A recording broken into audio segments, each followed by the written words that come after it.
Hey guys, I'm Mr. Nate, in case you forgot, and I'm here with a new outdoor learning adventure lesson for you.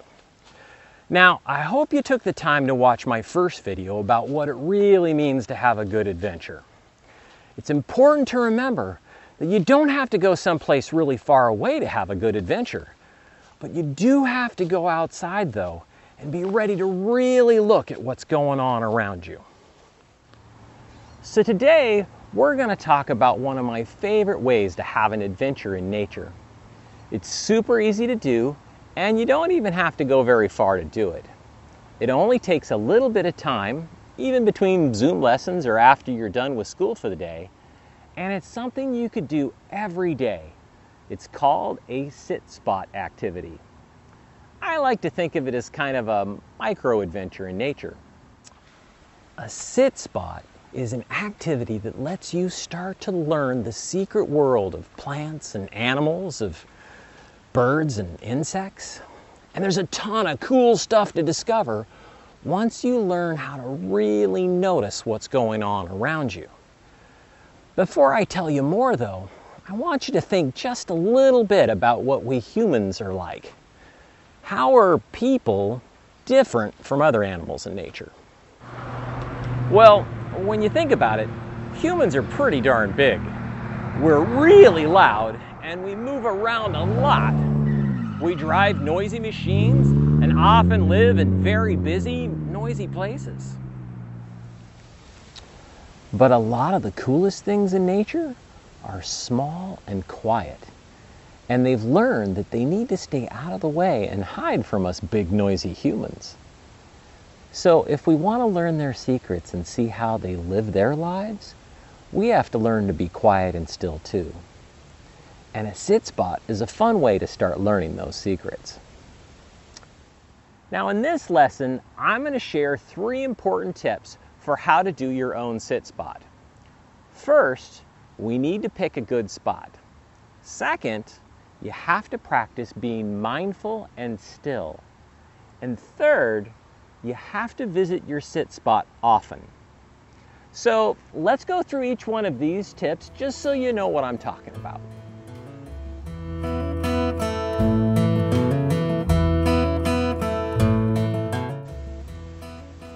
Picking your sit spot is going to depend a little bit on how old you are and what you and your parents feel good about.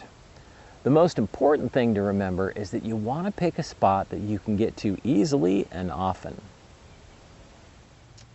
If you're a first or second grader, maybe this is a place in your yard or very near to where you live. If you're a little bit older, maybe you might have a local park that you'd like to visit. Even an empty lot or a group of trees on the edge of a field or yard can make a good sit spot. If you can, try to find a place that's just a little bit wild. The best place to go looking for that is on the edges. Maybe there are some bushes in your yard where birds or squirrels like to hide, or a tree that you could sit under. If you happen to visit a park, look along the edges where the grass hasn't been cut and the trees aren't all neatly trimmed. Wild animals, especially birds, like to have cover where they can hide from predators and feel safe. Most animals don't like to be out in the open. If you can, you want to try to pick a spot that's sort of along the edge so you can see what's happening but also be part of the more secret world of nature at the same time.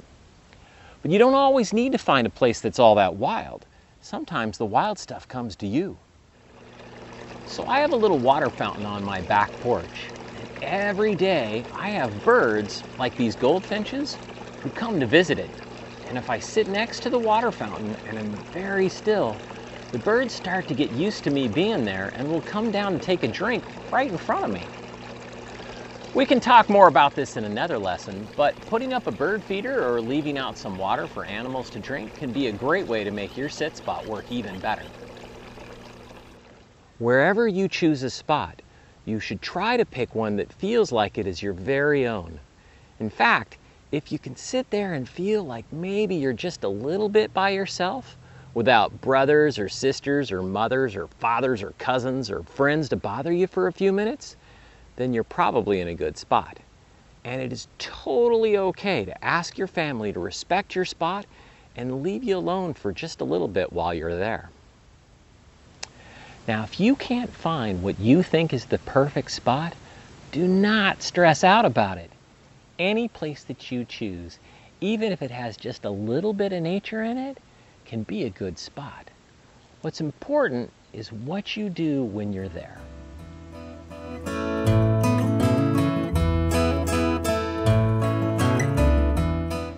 Once you've got your sit spot picked out, it's time to get settled in for the activity. Remember, we're trying to put ourselves in a spot where we can see and learn some of the cool things nature has to share with us. But we have to remember that we need to stop being big, noisy humans and be small and quiet so that the creatures we hope to see will see us as part of their world and not just another large, loud beast that they want to avoid. The first step is to sit down and practice being mindful. Mindfulness means paying full attention to something. It means slowing down to really notice what you're doing. Being mindful is the opposite of being in a hurry.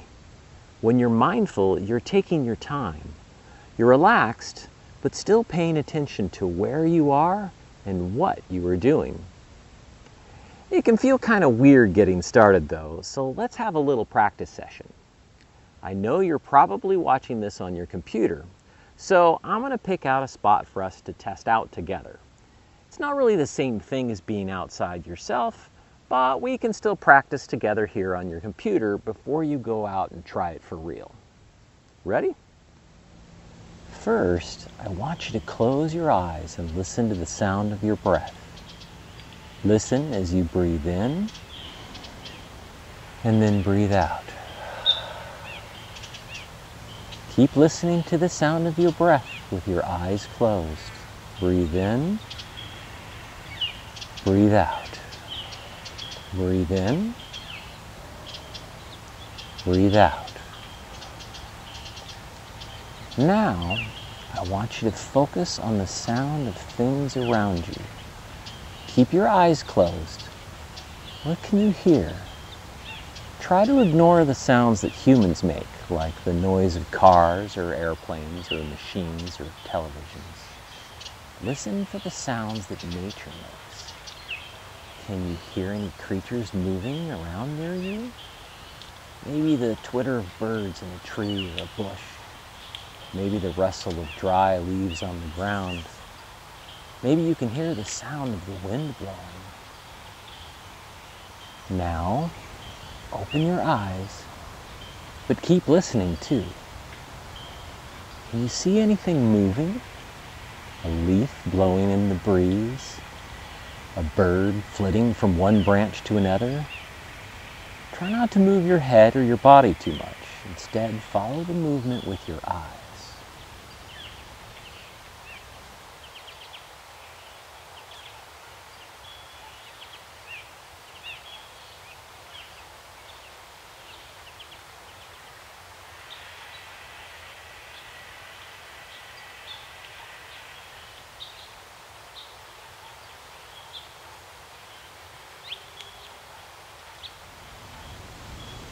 Okay, how did that go? What did you notice in the video? When you're ready to go do your own sit spot outside, remember that you need to keep still so that all the creatures around you will stop worrying about you being there and get back to doing their own thing. It's important to be patient though. It takes a little while for animals to get comfortable with you being in their world. If you get distracted or fidgety, focus on your breathing and on listening to the sounds of nature around you. You can even close your eyes if it helps. Your goal is to be mindful of what is happening around you, what you hear, and what you see, and what you feel, and even what you're thinking about.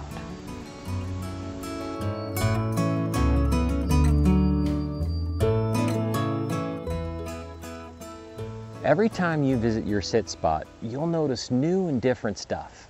And the more often you visit, the more things you'll notice.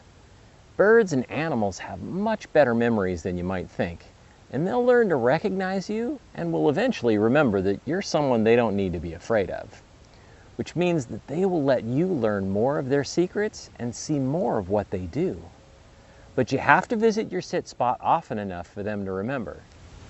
As you get better at being mindful and still, you should try sitting in your sit spot longer. You might start by doing your sit spot for 5 minutes at a time, but you can start staying longer as you learn to watch for certain things.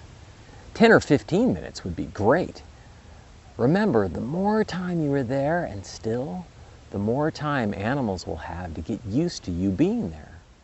It also helps to try doing your sit spot at different times of the day so you can figure out when more things are happening. Visiting early in the morning or just before dark are often when creatures are the most active. The middle of the day, especially on a hot afternoon, isn't usually a busy time for animals, but you never know. You'll have to test out your sit spot to see what happens. All right, those are all my tips for doing a sit spot activity. I hope you'll give it a try. In fact, I hope you give it a whole bunch of tries, because once you do, I know you're going to find some great stuff. I also know that for a lot of kids, doing a sit spot becomes one of their favorite things to do. And once you've practiced being mindful and still in your own sit spot, you can try going new places with your family or friends and doing a sit spot there. Well, that's all for now. I will see you guys again soon. In the meantime, be mindful, be kind to one another, and get outside.